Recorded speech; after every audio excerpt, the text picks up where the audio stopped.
saucissons Henri Raffin. Charcuterie familiale depuis 1937.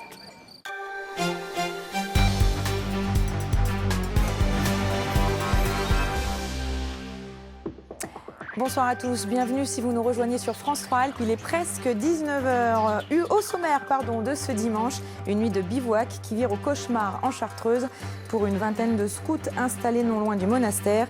Conséquence des mauvaises conditions météo, un rocher de près d'1 tonne est tombé sur l'une de leurs tentes. Un adolescent de 16 ans, gravement atteint aux hanches et aux jambes, a été héliporté vers le CHU de Grenoble.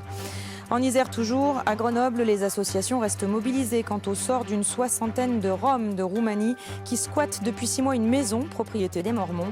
Sous la menace d'une expulsion imminente, tous espèrent un délai, mais surtout interpeller mairie et préfecture. Et puis le dimanche, vous le savez, on glisse, on patine, on passe, on marque, on surfe et tout ça, on le fait avec Frédéric Lefrançois. Alors quel est le programme ce soir, Frédéric ? Ce soir, le programme, c'est du costaud dans cette page sport avec des nouvelles de la dernière journée de Ligue Magnus, donc du hockey sur glace, des nouvelles également du rugby et l'équipe de Chambéry, un soupçon de biathlon. Et puis ce soir, le dossier sport nous donne rendez-vous au sommet avec le Freeride World Tour donc, qui a réuni à Chamonix l'élite des skieurs et snowboarders freestyle. Ils nous rappelleront à travers un reportage combien c'est important de participer à cette compétition qui sacre les meilleurs d'entre eux depuis 9 ans. Mais d'abord, je vous le disais en titre, dramatique accident cette nuit en Chartreuse. Un rocher de près d'1 tonne est tombé sur l'une des tentes d'un campement de jeunes scouts qui bivouaquaient au-dessus du monastère. Un adolescent de 16 ans touché au bassin et aux jambes a été hospitalisé. Reportage de Françoise Gay et Dominique Semet. 10 heures ce matin, tentes et matériel repliés dans le sac, le groupe de jeunes quitte la zone de bivouac. Ils viennent de passer la nuit dans la forêt, à 3 km au-dessus du monastère de la Grande Chartreuse. Âgés de 12 à 17 ans, domiciliés dans la région de Grenoble et de Voiron, cette vingtaine de scouts d'Europe devait passer un week-end de vie collective en autonomie. Mais la météo en a décidé autrement. En pleine nuit, vers 4 heures, le vent violent a provoqué un drame. Au cours de la nuit, donc, ils se sont installés dans différentes toiles de tente, dont une qui a été positionnée sous un gros rocher.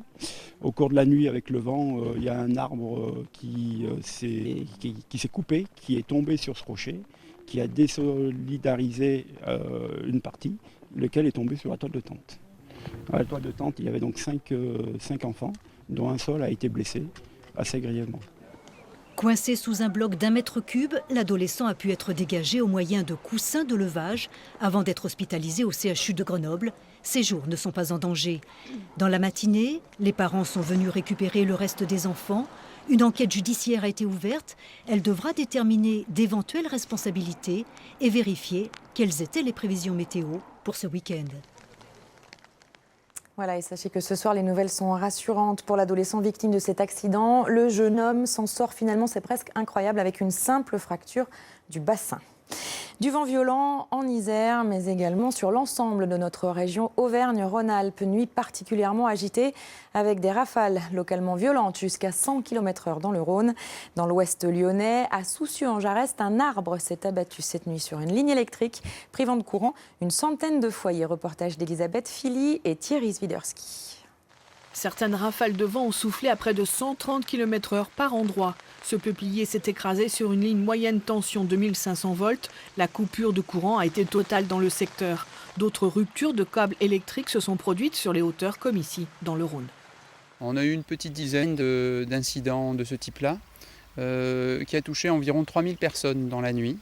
Et 75% des clients avaient retrouvé le courant en début de matinée et on travaille actuellement pour réalimenter les 700 clients environ qui en ce moment n'ont pas de courant. À Soucieux-en-Jarez, le courant a été rétabli très vite, sauf dans les hameaux situés autour du village.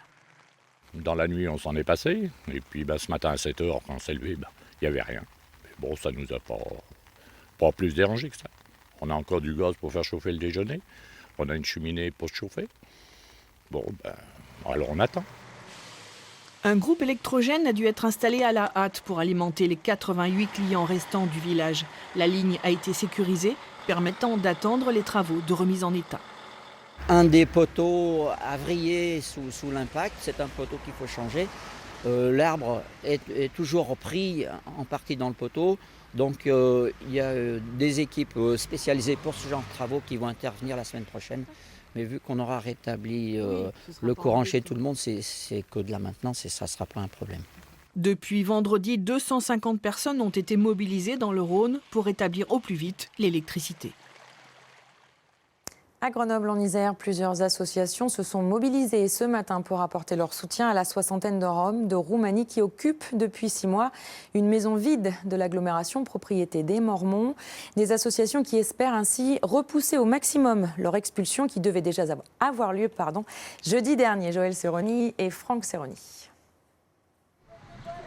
Ce devait être un simple petit déjeuner partagé avec les familles roms qui occupent la maison bourgeoise du cours de la Libération. 4 jours après la visite des policiers venus annoncer une expulsion imminente, les associations voulaient interpeller l'opinion et ainsi faire pression sur les autorités préfectorales. C'est important que les gens soient au courant de ce qui se passe et qu'on se mobilise tous pour se dire qu'on ne peut pas accepter que des familles se retrouvent dehors en plein hiver. Même si nous, on est effectivement peut-être plus repérés à défendre les locataires, on est quand même bien dans des situations de mal logement, de personnes qui sont en difficulté. Et évidemment qu'on est solidaire de ces actions-là. Dès qu'il faut l'être, on est là, quoi. À quelques centaines de mètres de là, l'église mormone propriétaire des biens occupés. Ce matin, la communauté est rassemblée pour les traditionnelles célébrations du dimanche. Une délégation tente en vain d'engager le dialogue. Finalement, tout le monde rentre à la maison. Mais quelques minutes plus tard, 3 frères mormons arrivent pour une rencontre qu'ils souhaitent strictement privée. Si vous avez besoin de quelque chose, vous savez où on est. On serait très désireux de vous aider et on viendra vous voir dans la semaine. On viendra vous rencontrer. Okay ? Il y a des très belles paroles qui sont dites par ces personnes, mais j'aimerais bien que ces paroles qu'il y ait vraiment un impact derrière toutes ces paroles et qu'il y ait une vraie mobilisation, parce que je pense qu'avec cette mobilisation, on pourrait peut-être faire changer d'avis la préfecture ou au moins mobiliser tout le monde pour qu'il y ait vraiment un engagement de la préfecture et qu'il y ait vraiment des solutions de relogement proposées. Les Mormons ne devraient commencer les travaux de démolition qu'au mois d'avril prochain pour construire leur nouveau lieu de culte. Il n'y a donc aucune urgence pour eux à voir partir les familles roms. Aujourd'hui, une soixantaine de personnes occupent toujours la maison et restent sous la menace d'une expulsion. Autre information, ce braquage hier soir à Annecy en Haute-Savoie, celui d'une station-service située boulevard de la Rocade. Un homme au visage dissimulé s'est fait remettre le contenu de la caisse, 300 € sous la menace d'une arme de poing. Il a ensuite pris la fuite à pied. C'est le 9e commerce annécien victime d'un braquage depuis fin décembre dernier. Article complet, vous le voyez, à découvrir sur notre site internet alpes.france3.fr. Ils sont réunis à Grenoble jusqu'à ce soir 22h. Militants associatifs, avocats, chercheurs ou élus pour débattre sur nos libertés, faire face à l'état d'urgence et au projet d'extension de la déchéance de nationalité. Un rendez-vous baptisé 6 heures pour nos libertés et organisé par le site d'information indépendant Mediapart.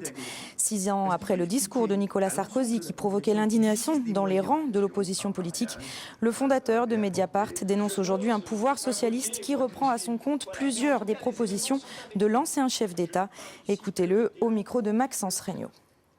Ce qui nous réunit, eh bien, c'est un sursaut face au fait qu'hélas, le pouvoir issu du non à Nicolas Sarkozy donne la même main qui porte le même poison dans notre société. Il fait même pire puisqu'il passe aux actes, ce que Sarkozy n'avait pas fait. Il fait même pire puisqu'il étend la déchéance de nationalité à des délits. Et puis, il passe d'un côté à la désignation des binationaux et maintenant à la production d'apatrides. Voilà, nous sommes là pour dire oui, oui aux libertés, oui à la démocratie, oui à la justice et refuser que l'on nous divise, que l'on nous immobilise, que l'on nous paralyse.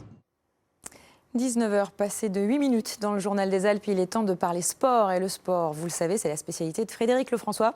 Et ça commence ce soir, Frédéric, avec la fin de la saison régulière de hockey sur glace. Et ça commence par du hockey sur glace, effectivement, avec Morzine Avoria-Léger qui, pour boucler sa saison, eh bien, hier soir, accueillait ni plus ni moins que Rouen. Un match entre deux équipes qui ont vécu des saisons bien différentes. D'un côté, Rouen qui a joué plutôt le haut du tableau. Et de l'autre côté, Morzine Avoria-Léger dans le dur depuis le début. Autrement dit, le match d'hier soir servait surtout à préparer l'avenir. C'était un match sans enjeu, si ce n'est prendre un maximum de confiance avant le début des playdowns. Morzine, moins bonne défense de la Ligue face à Rouen, meilleure attaque. Le schéma de jeu était donc prévisible. Pendant presque l'intégralité de la rencontre, les Pingouins ont campé devant leur but. Contre une équipe comme ça, on n'a pas trop le choix non plus de subir un peu le jeu. En face, c'est des joueurs avec des grosses qualités offensives. Et puis, dans le genre de match, il faut répondre vraiment présent défensivement. Et derrière, sur les contres, essayer de jouer les cartes à fond. Et les contres, Morzine les a joués intelligemment. Solidaire sur ses bases arrières avec du jeu direct vers l'avant, sans chichi. Les Pingouins sont même récompensés peu avant la demi-heure de jeu.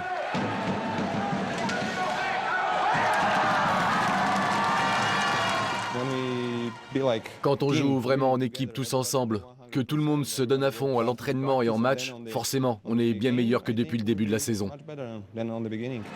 Incontestablement meilleur, mais toujours insuffisant face à une équipe comme Rouen. Malgré plus d'une trentaine d'arrêts, le portier au Savoyard doit s'incliner à 2 reprises.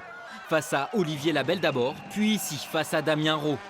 Pour terminer sa saison régulière, Morzine s'incline donc 2-1, mais avec les honneurs.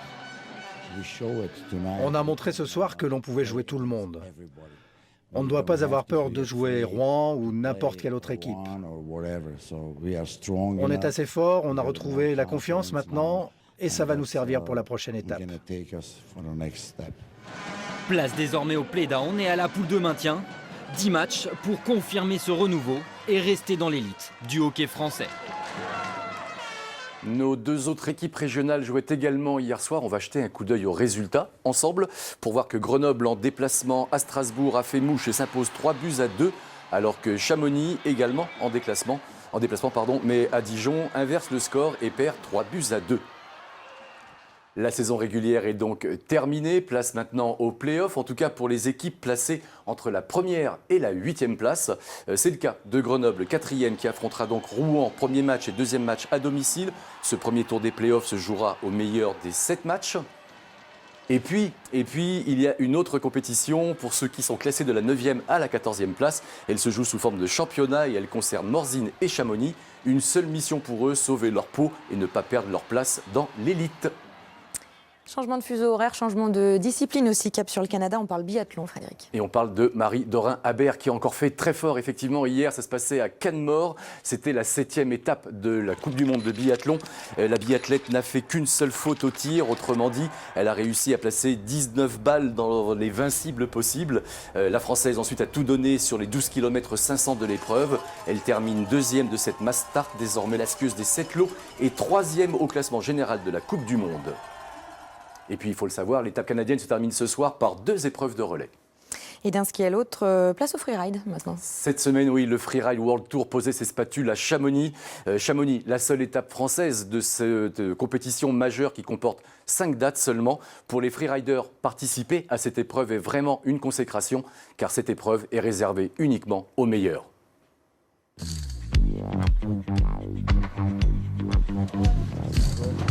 Ça, c'est le confort des anciens, ça. On a le droit à la chaise.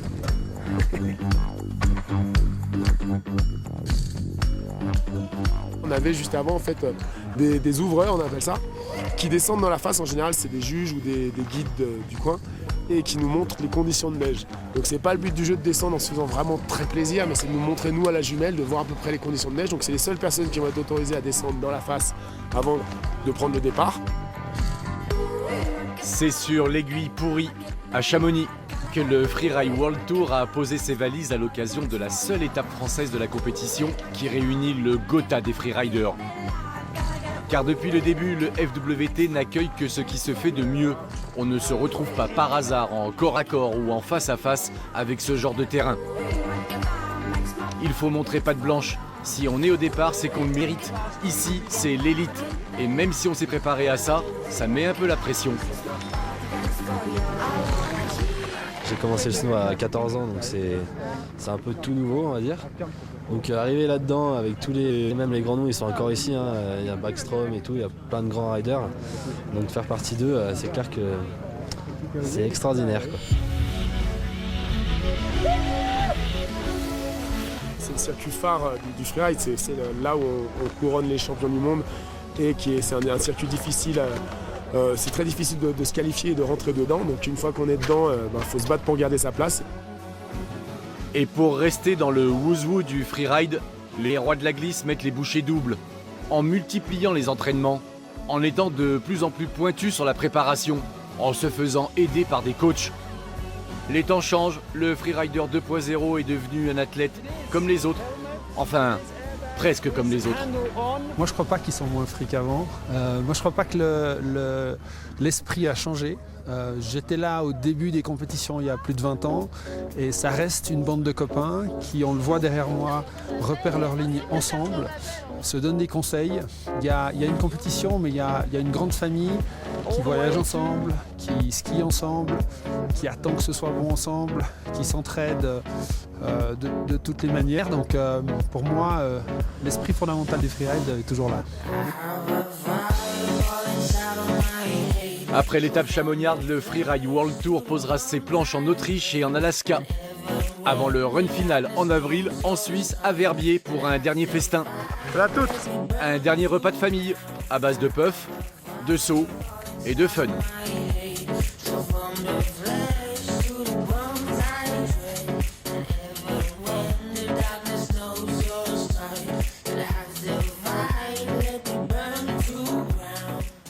En ski, c'est Loïc Colomb-Paton qui a remporté l'épreuve pour la 3e fois consécutive. Et puis un mot sur la dernière chute que vous avez vue. Elle est signée Julien Lopez, le freerider français. Rassurez-vous, il va très très bien. Et puis on lui souhaite encore plein de bonnes choses à Julien de bien terminer la saison, car il l'a dit, eh bien c'est sa dernière saison au plus haut niveau. Après, il raccroche les spatules. On quitte la neige pour la pelouse bien détrempée sur laquelle ont joué les rugbymen de Chambéry cet après-midi. Oui, car effectivement, en rugby, Marie, on ne jouait pas que le tournoi destination ce week-end, on jouait également en fédéral avec une mise à jour des calendriers. Et du côté de Chambéry, à 15h, on jouait pour le compte de la 2e journée. Les Hauts-Savoyards en jaune et noir qui accueillaient Mâcon ont gagné sur le score de 12-3. Un match cadenassé rendu très difficile par les conditions météo avec un ballon façon savon. C'est tout de suite très glissant. Tous les points ont été marqués au pied. Chambéry, 2e de sa poule, reste en embuscade. On écoute Johan Collia, le demi-mêlée chambérien, au micro de Bernard Portugal. C'est des matchs pièges et sur des terrains comme ça, c'est très compliqué de faire un résultat. Et donc, c'est bien qu'on ait réussi à gagner. On n'est pas tombé dans le piège. On s'était donné l'objectif de gagner les 3 matchs, on les a gagnés. Donc, on est content de nous et on est content des valeurs qu'on a affichées aujourd'hui parce que sur des terrains comme ça, il faut afficher des gros valeurs de combattants et on a répondu présent. On reste à Chambéry, toujours avec un résultat de handball. Hier soir, en 8e de finale de la Coupe de France, Chambéry accueillait le club de Cesson. Chambéry a perdu sur le score de 25-28. Et puis une belle performance, mais dans le bleu de la piscine maintenant, c'est ça? Oui, un grand plouf, ça va nous changer, ça va faire du bien aussi. C'est passé cet après-midi. Jordan Potin, le nageur d'Échirolles, a terminé premier aujourd'hui. C'est une formule grand bassin, ça se passait à Amiens, 400 mètres nage libre en 3:48,50. Si vous voulez en savoir plus sur Jordan Potin, ne ratez pas les journaux de cette semaine. Un portrait complet lui sera consacré. Et puis, il se murmure dans les milieux avertis qu'on nous l'envie jusqu'à Paris, la revue du web de la semaine. On va dire ça comme ça, la revue du web, donc encore très glisse effectivement cette semaine. Et une revue du web qui va nous faire voyager. Nous allons partir en Finlande, en Slovénie, mais également dans les Alpes. Et puis nous commençons tout de suite à Bangkok avec des jeunes gens, très illuminés.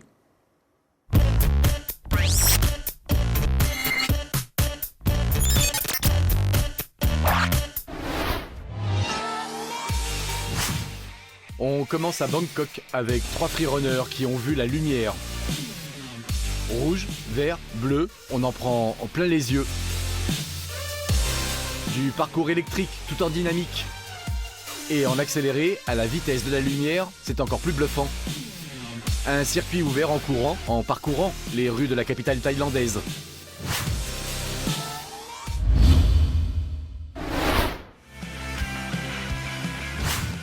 Dans la série Il en faut peu pour être heureux, voici un edit made in Slovénie qui prouve encore une fois qu'il ne faut pas des maîtres de poudreuse pour donner le sourire aux riders.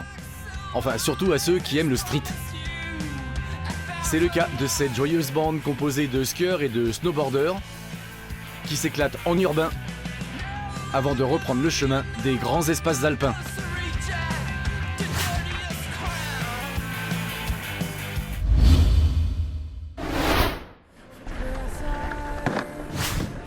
Après leur escapade anglaise, les Finlandais de Rilskifi sont de retour au pays. Et encore une fois, ils sont au top de leur forme. Toujours aussi décalés, ils ont une capacité rare à inventer des figures improbables. C'est jamais bling bling et ils prennent un malin plaisir à cacher leur gros niveau derrière des pitreries qui nous font bien rire. Continuez comme ça, on est fans.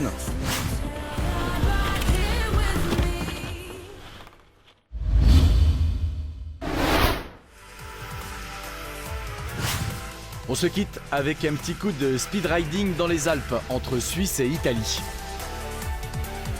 Sous la voile, Aaron Durogati, qui fait partie de la crème de la discipline. Et il pose ses planches là où personne n'a encore mis les pieds.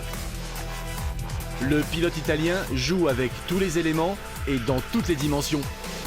Un vrai ballet aérien avec la neige, les glaciers et les séracs comme seuls témoins. Voilà, fin de la connexion. Bonne semaine sur vos claviers et à plus tard.